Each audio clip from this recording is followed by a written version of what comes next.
The great hall of the Galactic Council stretched for miles in every direction. Thousands of beings from across the galaxy filled the massive chamber. Some floated in tanks of liquid. Others stood on legs numbering from 2 to 12. A few existed as clouds of glowing gas contained in force fields. They had all gathered for the same reason. Today, a new species would join the council. The Vraxi ambassador checked his data pad for the 100th time. The species was called human. They came from a planet named Earth in a quiet arm of the galaxy. They had achieved faster than light travel only 5 years ago. According to all records, they were unremarkable. Their technology was basic. Their culture was young. Their biology was simple. This would be a quick ceremony, and then everyone could return to more important matters. A chime rang through the hall. The human ship had docked. Ambassador Chen Wei walked into the chamber with her delegation of 12 humans behind her. She wore a simple blue uniform with a flag patch on her shoulder. The other humans looked around the massive hall with wide eyes, but they did not seem afraid. That was the first unusual thing. Most new species trembled when they entered this place. They saw the oldest civilizations in the galaxy gathered together and understood how small they were. They became quiet and respectful. They followed every rule perfectly because they feared making mistakes. The humans were smiling. Chen approached the center platform where the council's inner circle waited. She was supposed to bow. Instead, she extended her hand toward the Zenthari High Speaker. The gesture meant nothing to the alien, whose species communicated through color changes in their skin. An awkward moment passed. Then one of the other humans whispered something and Chen lowered her hand. "Apologies," Chen said. "We're still learning your customs. We're honored to be here." The High Speaker's skin flickered green, which the translator rendered as acceptance. "Welcome, humans of Earth. You have achieved what few species accomplish. You have broken the barrier of light speed. You have reached out to the stars. The Galactic Council recognizes your civilization and invites you to join our union of worlds." "We appreciate that," Chen replied. "We're looking forward to learning from you and working together." Another council member leaned forward. This was Ambassador Koth, whose species had mastered biological sciences 10,000 years ago. "You seem very confident for such a young species," Chen smiled. "Should we not be? We made it here, didn't we?" A ripple passed through the council. Confidence was normal. But humans had only just developed basic FTL drives. They should be overwhelmed by the presence of species who had perfected technology, while humans were still living in caves. The ceremony continued. Each new species was required to present their homeworld's history for the archives. The archivists were telepathic beings who could read data directly from minds and store it in the Great Galactic Library. They approached Chen and extended their consciousness toward her. Then something strange happened. The lead archivist jerked backward. Its 3 eyes went wide. It made a sound that the translators could not interpret. The other archivists connected to the first one, sharing the data stream. One by one, they all pulled away from Chen with what looked like shock. "What is wrong?" the High Speaker demanded. The lead archivist's voice shook when it spoke. "This species, their world, their history, it is not what we expected. Explain. Their planet has extreme weather. It has predators that should have eliminated them. They have no natural armor, no claws, no venom, no speed advantage. By all calculations, they should have gone extinct. But they did not," the High Speaker said. "Obviously, no, they did not. They survived by making tools. They survived by working together. They survived by refusing to give up even when they should have." The archivist paused. "They have nearly destroyed themselves 17 times in their recorded history. War, disease, environmental collapse. Each time they came to the edge of extinction. Each time they pulled back." Another council member spoke up. "This was a threen, a species known for careful risk analysis. That is concerning but not unprecedented. Many species go through difficult periods. You do not understand," the archivist said. "They did not just survive these events. They thrived after them. They learned. They adapted. And they did it all in an incredibly short time. Most species take millions of years to develop spaceflight. Humans did it in less than 200,000 years from their species' beginning. The speed of their advancement is abnormal." The High Speaker looked at Chen with renewed interest. "Is this true?" Chen shrugged. "We've had our challenges, but we're still here. We figured things out as we went along." "How many wars has your species fought?" asked the Koth ambassador. Do you want the exact number? Because we don't really keep count anymore. A lot. We fought a lot of wars. And you still survive? We learned to stop fighting each other. Mostly, we're working on it. Chen looked around at the assembled aliens. Look, we know we're new here. We know we have a lot to learn. But we didn't come here to be rescued or saved. We came here to be part of something bigger. We want to contribute. The high speaker's skin shifted through several colors as it processed this information. We will proceed with the integration process. However, there will be a full historical analysis before you receive full council privileges. This is standard procedure. That's fine, Chen said. We have nothing to hide. But as the humans left the chamber, whispers spread through the council. The archivists had seen something in human history that troubled them deeply. They began compiling reports. They started running simulations. They looked at Earth's history of warfare, survival, and technological advancement. What they found would change everything. The humans had not been invited to the council because they were ready. They had been invited because the council had detected their FTL signature. Standard procedure said to make contact before a species became a problem, before they expanded too far, before they developed weapons that could threaten others. Looking at human history, the council realized something terrifying. Humanity did not see barriers. They saw challenges. They did not accept impossible. They tried anyway. They had taken one of the most dangerous planets in the galaxy and called it home. They had faced extinction and laughed. The question was not whether humans belonged in the galaxy. The question was what would happen now that they were here. The Capability Assessment Chamber was designed to showcase the best achievements of each civilization. It was a massive space with viewing galleries where thousands could watch. Every new species joining the council had to demonstrate something that proved their value to galactic society. It was meant to be inspiring, a celebration of what each culture brought to the greater whole. The Vraxi went first. They were masters of stellar engineering. With careful precision, they showed the council a recording of their greatest work. An artificial sun they had built to warm a dying colony world. The technology was elegant. The math was perfect. It had taken them 300 years to complete. The council members made appreciative sounds through their various translation devices. Next came the Koth. They presented a sample of their immortality serum. The formula could extend life for any carbon-based being by thousands of years. They had spent millennia perfecting it. Every ingredient was carefully balanced. Every side effect had been eliminated. The council members nodded with respect. The Koth had always been exceptional biologists. The Zenthari showed their quantum probability computers. Machines that could predict future outcomes by analyzing millions of possibility streams. The demonstration was flawless. The computers predicted the exact moment a distant star would emit a solar flare. When the flare happened exactly as predicted, the council erupted in polite applause. Then it was humanity's turn. Ambassador Chen walked to the center of the chamber with two other humans. One was introduced as Commander Sarah Martinez, a military officer. The other was Dr. James Cooper, an engineer. They carried no props, no carefully prepared displays. Just three humans in simple uniforms. We didn't bring a recording, Chen said. We thought we'd do something live instead. If that's okay. The high speaker's skin flickered with curiosity. That is acceptable. What will you demonstrate? We'd like to improve your station's FTL drive system, Chen said. Silence fell over the chamber. Improve?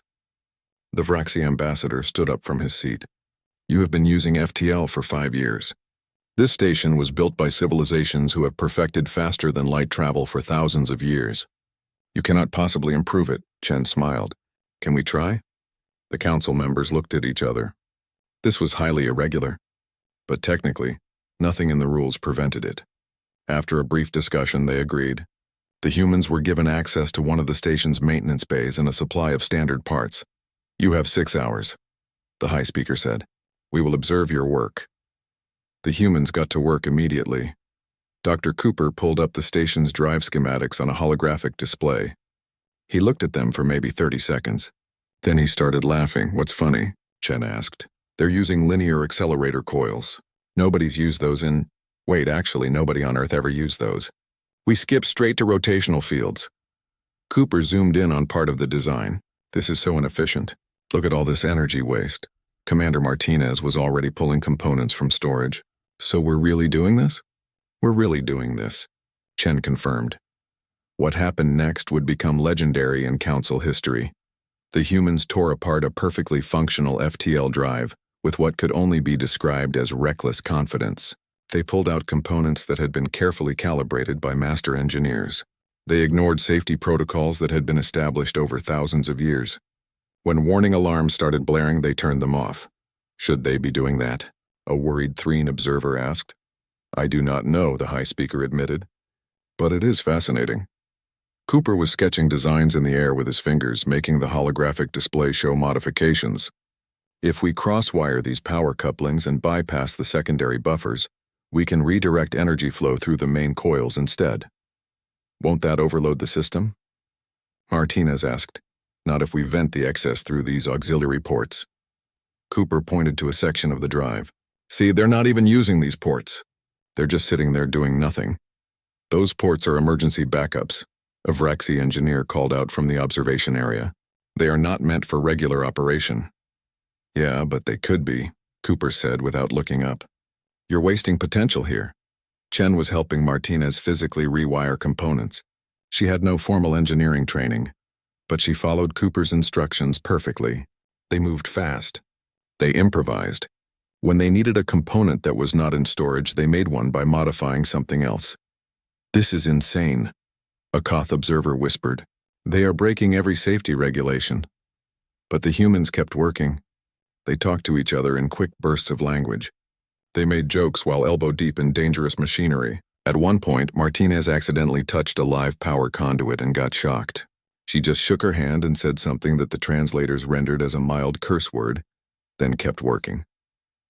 4 hours passed. The council members watched with a mixture of horror and fascination. The humans had turned the maintenance bay into chaos. Parts were scattered everywhere. Warning lights flashed. The air smelled like ozone and burned insulation. Then Cooper stood up and wiped his hands on his uniform. Okay, I think we're done. You think? The Vraxi engineer said. You think you are done? Well, there's only one way to find out. Cooper activated the modified drive. For a moment, nothing happened. Then the drive hummed to life. But the sound was different from before. Smoother. The energy readings on the display started climbing. Higher, higher. Past normal operating parameters. Past safety limits, alarms started blaring again. Turn it off, the Vraxi engineer shouted. You will destroy the station. But Chen was watching the readings carefully. Wait, look at the efficiency numbers. The high speaker looked. The modified drive was operating at 40% greater efficiency than the original design. 40%. It was producing more power while using less energy. The readings stabilized. The alarm stopped. The chamber was completely silent. Cooper scratched his head. That worked better than I thought it would. Better than you thought? The Vraxi engineer's voice went up several octaves. You did not know if it would work. I mean, I was pretty sure. Like 70% sure. Maybe 65, Cooper shrugged. But you can't know until you try, right? The high speaker's skin went through a color that the translators could not interpret. You modified a critical system on this station based on 65% certainty? Would it help if I said I'm now 100% certain it works? Cooper smiled. Because it does work. Really well, actually, Martinez added. We have a saying on Earth. Safety third. What is first and second? Asked a confused Zenthari. Looking cool and getting it done, Martinez said. The council members stared at the humans. These beings had just violated dozens of regulations. They had bypassed safety systems that were considered sacred. They had taken a drive system that had been perfected over millennia and casually improved it in less than 6 hours using what they called spare parts, and they seemed to think this was normal. Emergency council sessions were called. The humans were politely asked to wait in a guest quarters while the council discussed what had just happened. Chen and her team seemed confused by all the fuss. From their perspective, they had just solved a simple engineering problem, but the council was not confused. They were terrified. Because if humans could do this with 6 hours and spare parts, what could they do with resources and time? The answer to that question would come sooner than anyone expected. The council's emergency session lasted for 3 days. The humans were confined to their guest quarters, which they did not seem to mind. They spent the time exploring the station's entertainment systems and asking questions about everything they saw. Meanwhile, the council conducted the most thorough analysis of Earth and human history that had ever been done for any species. What they found kept the council members awake at night. Those who slept anyway. The archivist presented their findings to the full council. The lead archivist's voice was steady, but there was an edge to it that everyone noticed. Earth is classified as a Class 12 death world, the archivist began. For context, most species evolve on Class 3 or 4 worlds. Earth's gravity is high. Its weather patterns are violent and unpredictable. Its tectonic activity is extreme. The planet experiences regular ice ages and warming periods. It has produced multiple extinction-level events throughout its history. Many worlds are harsh, the Threen representative said. What makes Earth special? The life that evolved there, the archivist replied. Earth's ecosystem is unusually aggressive. Humans evolved alongside predators that could kill them easily. They had no natural weapons. No claws, no fangs, no armor, no venom. Their only advantages were intelligence and endurance. The archivist brought up images of Earth's animals. The council members leaned forward to see. There were creatures with massive teeth. Creatures with claws like knives. Creatures that could run faster than humans. Creatures that could crush bones with their jaws. Humans became what they call persistence hunters. The archivist continued. They would chase prey for hours or days until the animal collapsed from exhaustion. They learned to track, to plan, to work in groups, and most importantly, they learned to make tools. Tool use is common among intelligent species, the Koth ambassador said. Not like this. The archivist showed more images. Humans weaponized everything. Rocks became hammers. Sticks became spears. They learned to make fire and used it as a tool. They learned to make poison. They learned to make traps.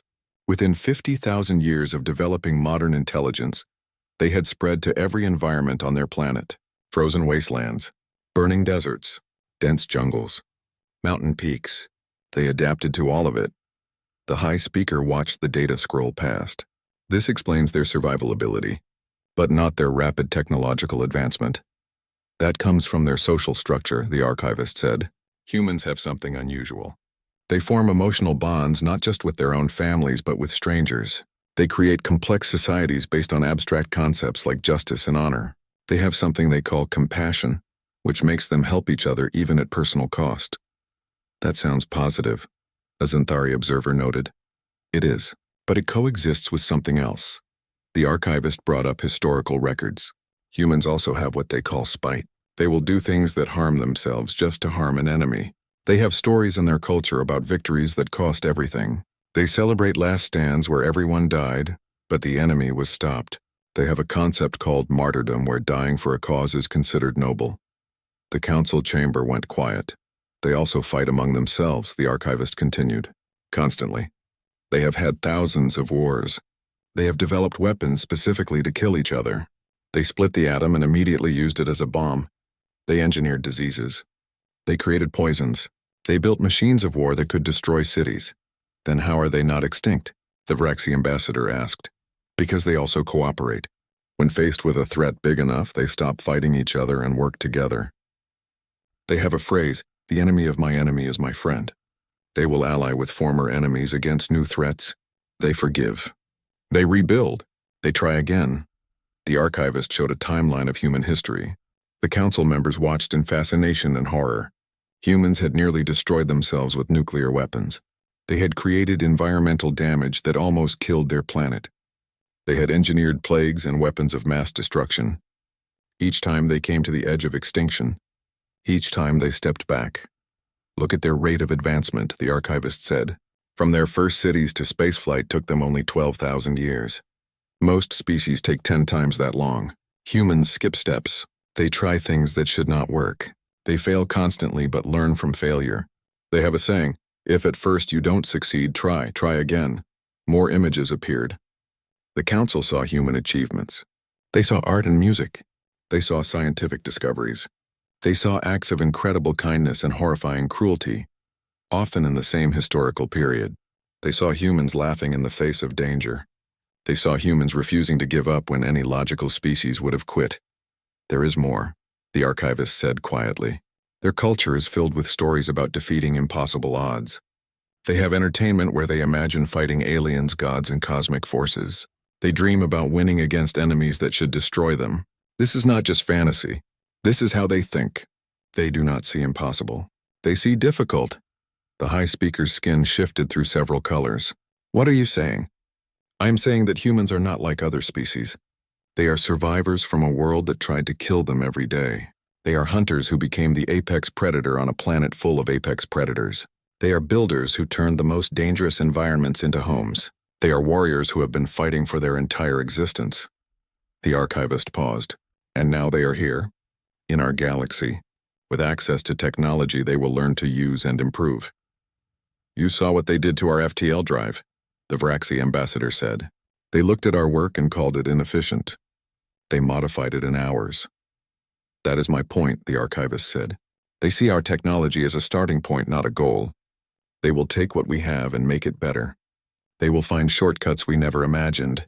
They will break rules we consider fundamental. And they will succeed because they do not understand why something cannot be done. A Koth elder spoke up. Are you suggesting humans are a threat? I am suggesting humans are unpredictable. Threat is the wrong word. They are chaos. They are change. They are innovation taken to an extreme. The archivist looked around the chamber. The council has spent millions of years creating stability. We have rules. We have procedures. We have safety protocols. Humans will ignore all of that because they think they know better. And sometimes they will be right. So what do we do? Asked the high speaker. I do not know, the archivist admitted. We invited them here because they achieved FTL, but I suspect the truth is different. We invited them because we detected their signature and knew that if we did not make contact they would reach out to us anyway, possibly in ways we would not like. The Threen representative pulled up a projection. I have run probability calculations. If humans had not been contacted, they would have encountered other species within 20 years. Given their history of first contact with new cultures on their own planet, the results would likely have been violent. They shoot first and ask questions later when they feel threatened. But they also make peace, the Koth elder said. You showed us that. They forgive enemies. They form alliances. Yes, on their terms. The archivist nodded. I believe inviting them to the council was correct. But we must understand what we have done. We have given humanity access to the galaxy. We have shown them that they are not alone. We have given them new challenges. And humans love challenges, the high speaker said quietly. Exactly. The session ended with no clear conclusion. The council agreed to grant humans provisional membership. They would be monitored closely. They would be given access to basic technology and trade. They would be taught council laws and customs. But there would be restrictions until the council understood them better. It was a reasonable plan. A careful plan. The kind of plan the council had used successfully for millions of years. It would last exactly 11 days before everything changed.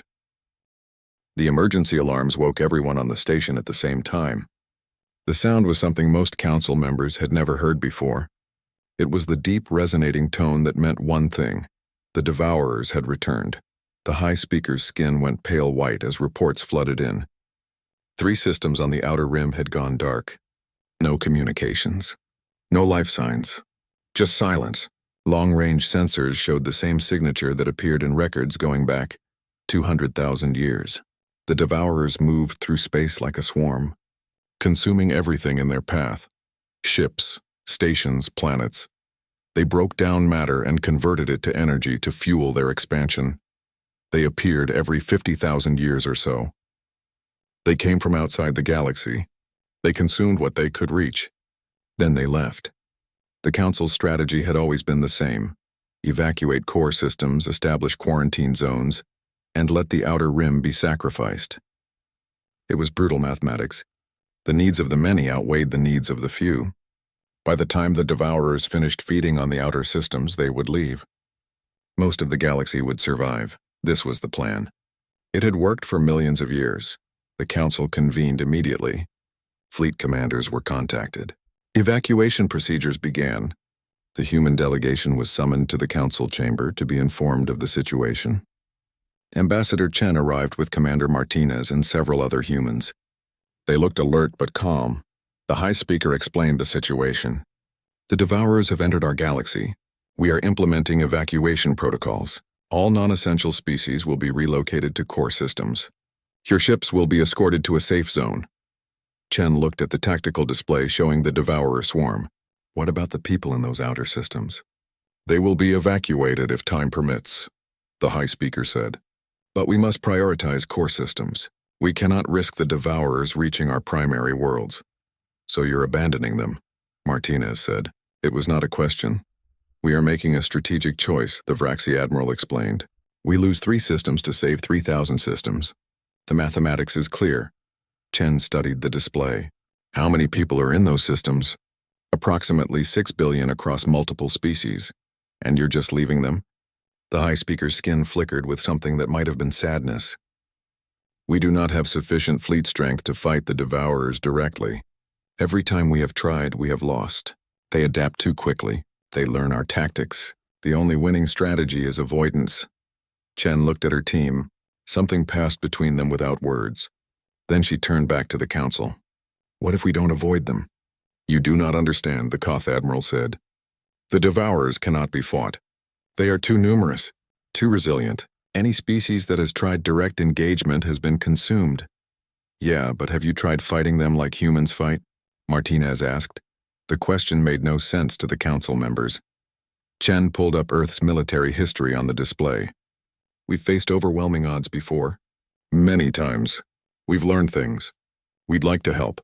Your fleet consists of 30 ships, the Vraxi Admiral said.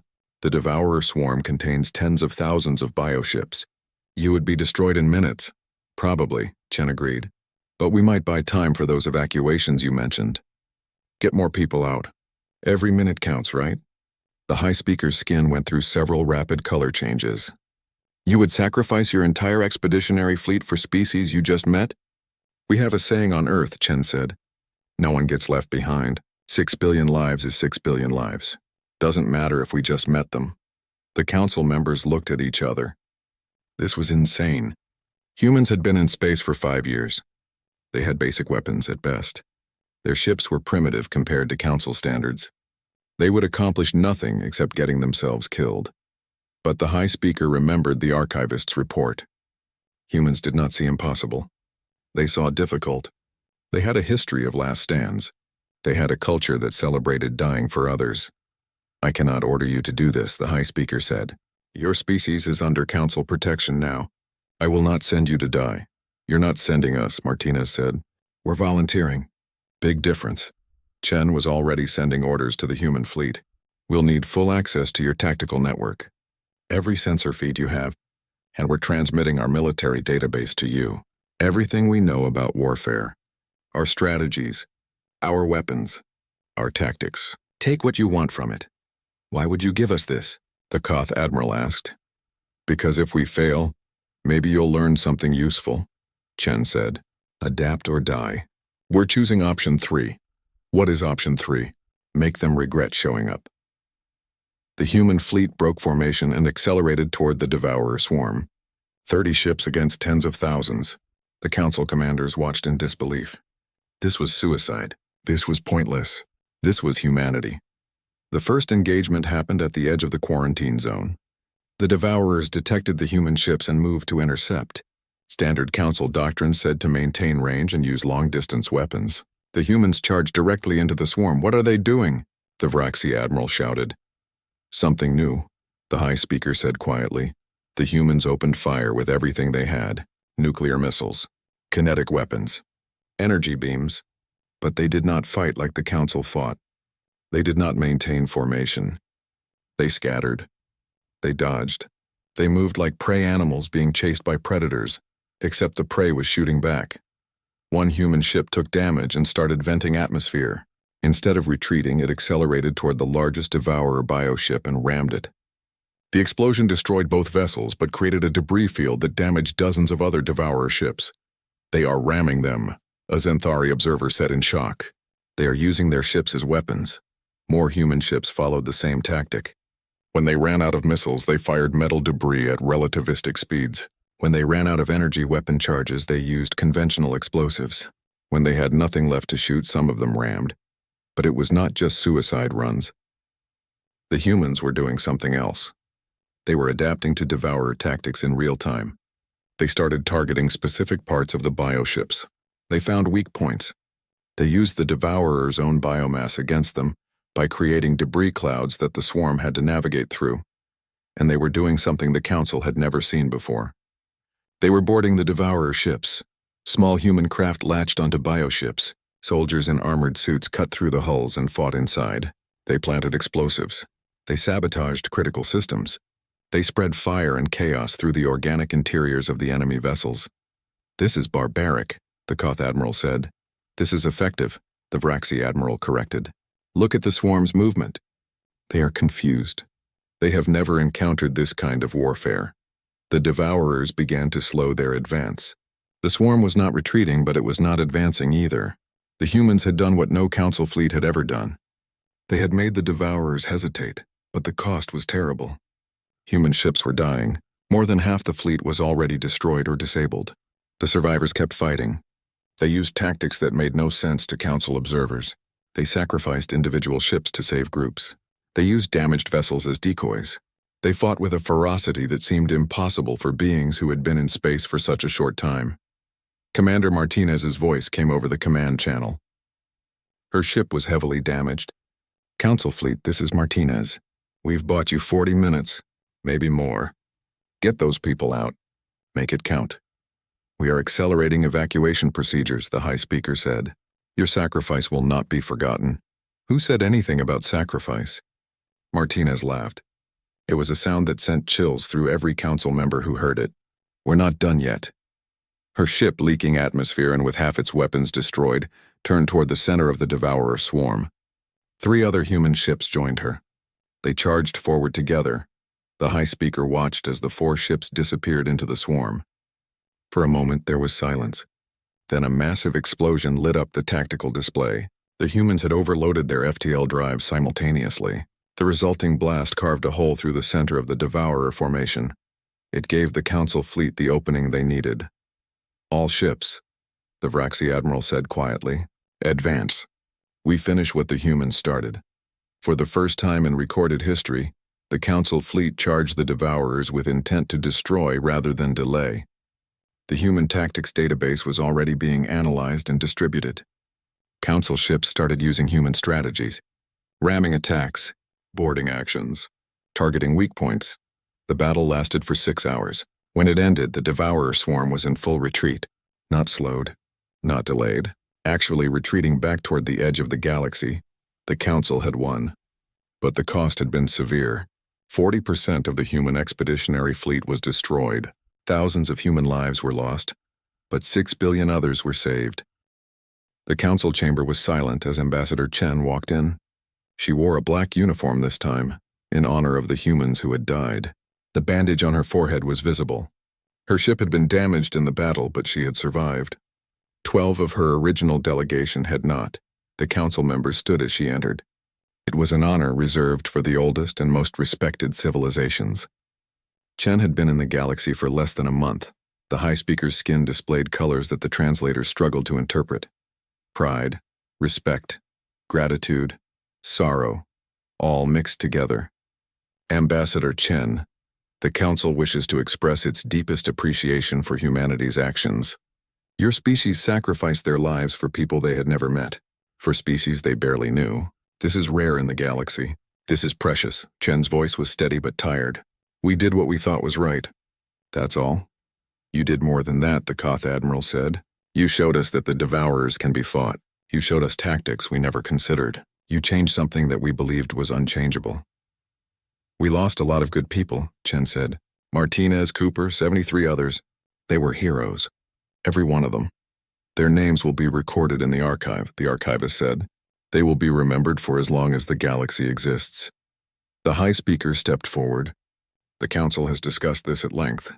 We would like to offer humanity an unprecedented position, full Council membership with immediate effect, a seat on the Security Council, full technology sharing agreements, protectorate status for Earth and all human colonies." Chen listened to the offer. It was generous.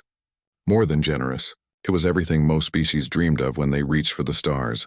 Protection, knowledge, security. She shook her head. "We appreciate the offer," Chen said. "We really do. But we need to be clear about something. We did not come here looking for protection. We came looking for partners. You do not want our protection? The Vraxi ambassador asked. Your species is young. Your technology is limited. You have much to learn. We have a lot to learn, Chen agreed. But we also have things to teach. You saw that in the battle. Our tactics worked. Our strategies worked, not because we are smarter or stronger, but because we think differently. She walked to the center of the chamber where the holographic display showed the galaxy. You have survived for millions of years by being careful, by calculating risks, by accepting some losses to prevent bigger ones. That is logical. That is smart, but it is also limiting. How so? The High Speaker asked. You have rules for everything, Chen said. Safety protocols, proper procedures, established methods, and those rules have kept you alive. But they also stopped you from trying new things. You saw an impossible situation and accepted it because that is what logic told you to do. And humans? The Koth Elder asked. We see an impossible situation and we try anyway. Not because we are brave, not because we are stupid, but because we survived on a world that tried to kill us every single day. We learned that giving up means dying. We learned that sometimes the only way forward is to do something crazy. Chen turned to face the council members directly. You need us as much as we need you. Maybe more. Because the galaxy is not safe. It has never been safe. The Devourers proved that, and hiding from danger, accepting losses, playing it safe. That only works until it does not work anymore. What are you proposing? The High Speaker asked. Partnership. Real partnership. You have knowledge, technology, experience. We have new ideas, different perspectives, a willingness to try things that seem impossible. Chen smiled. Together we could be something amazing. Apart, we are just two different types of species trying to survive. The Zenthari representative spoke up. You speak of changing how the council operates. That would take time. Centuries, perhaps. We do not change quickly. Then maybe it's time to start, Chen said. The Devourers came back early this time. What if next time they come back even earlier? What if there are other threats out there you have not seen yet? You cannot predict everything. You cannot plan for everything. Sometimes you just have to adapt and survive. The Threen representative looked uncomfortable. Your species is chaos. You break rules. You ignore safety. You do things that should not work. Yes, Chen agreed. And sometimes that chaos is exactly what you need. You have been doing the same things for millions of years. The same strategies. The same tactics. The same thinking. That is stable. That is safe. But safe does not mean prepared. She pointed at the tactical display showing the battle aftermath. We lost 40% of our fleet. That hurts. That costs. But we saved 6 billion lives. Would you have made that trade? The question hung in the air. Several council members looked away. We cannot think like humans, the Koth Elder said quietly. It is not in our nature. We are not asking you to think like us, Chen said. We are asking you to think with us. Use your logic, your planning, your experience. But let us add our perspective, our willingness to try new things, our refusal to accept impossible. The High Speaker's skin shifted through several colors. The chamber was quiet as the council members processed this. Finally, the High Speaker spoke. The council's eldest wishes to speak. A section of the chamber that had appeared empty suddenly activated. A presence filled the room. It was old, ancient. It had witnessed the rise and fall of countless civilizations. The council's eldest had been alive for 100,000 years. It rarely spoke. When it did, everyone listened. The voice was like wind through empty spaces. I have watched this galaxy for longer than most species have existed. I have seen the council grow from a handful of worlds to thousands. I have seen us become wise, careful, stable. The presence focused on Chen. I have also seen us become rigid. We have rules for rules. We have forgotten why we made those rules in the first place. We made them to survive, to protect life, to create something better than what came before. The humans remind me of what we used to be, when we were young, when we still believed we could change the universe instead of just surviving in it. The eldest paused. They are reckless. They are dangerous. They are chaos. And they are exactly what we need. The High Speaker's skin brightened. Eldest, are you saying? I am saying we should accept their partnership. Full membership. Not because they earned it by fighting the Devourers, though they did, but because they offer us something we lost long ago: hope. The word echoed through the chamber. Humans do not accept the way things are, the eldest continued. They look at our perfect safety protocols and see inefficiency. They look at our calculated strategies and see unnecessary caution. They look at impossible odds and see challenges. We need that perspective. We need that energy. We need to remember that the purpose of civilization is not just to survive, but to thrive. The eldest's presence faded slightly. Grant them full membership, partnership as they requested. Learn from them. Teach them. And perhaps together, you will create something neither could achieve alone. The council voted. It was unanimous.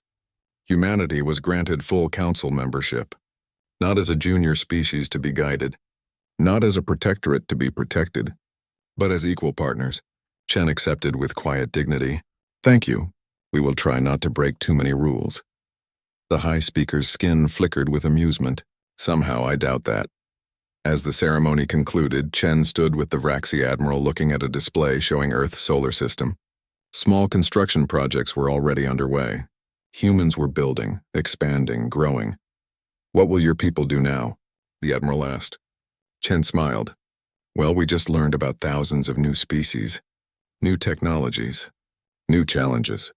We will probably start trying to solve problems you did not know you had. That is what worries me, the Admiral admitted. It should, Chen said cheerfully. But it should also excite you, because for the first time in a long time, things are going to change. The galaxy is going to grow, evolve, try new things. She turned to face the Admiral. You have spent millions of years building something stable and safe. That is incredible, but now it is time to build something more, something better, something amazing. And you think humans can help with that? I think we can try, and trying is what we do best. Far across the galaxy, in the darkness between stars, something stirred. The Devourers had retreated, but they had not been destroyed. They learned. They adapted. They would return. But when they did, they would find something new waiting for them. Not just the careful, logical council species who had survived by avoiding conflict. Not just the chaotic, stubborn humans who refused to accept defeat. They would find both. Working together. Learning from each other. Building something that was more than the sum of its parts. The galaxy was changing. After millions of years of stability, something new had arrived. Something unpredictable. Something dangerous. Something hopeful. And in a small medical bay on the council station, a human officer was already asking a Koth doctor about their biological technology. So this immortality serum, what if we modified it to work faster? Could we use it in battlefield medicine? The doctor looked horrified. That is not what it is designed for. The safety testing alone would take decades. The human grinned. Or we could try it and see what happens. The doctor paused. Then, despite every instinct that told them this was a terrible idea, they pulled up the serum's molecular structure. Theoretically, if we adjusted the catalyst ratios. And somewhere in the council chambers, the High Speaker's skin shifted to a color that meant resigned acceptance mixed with anticipation. The humans had been in the galaxy for less than a month. This was going to be interesting.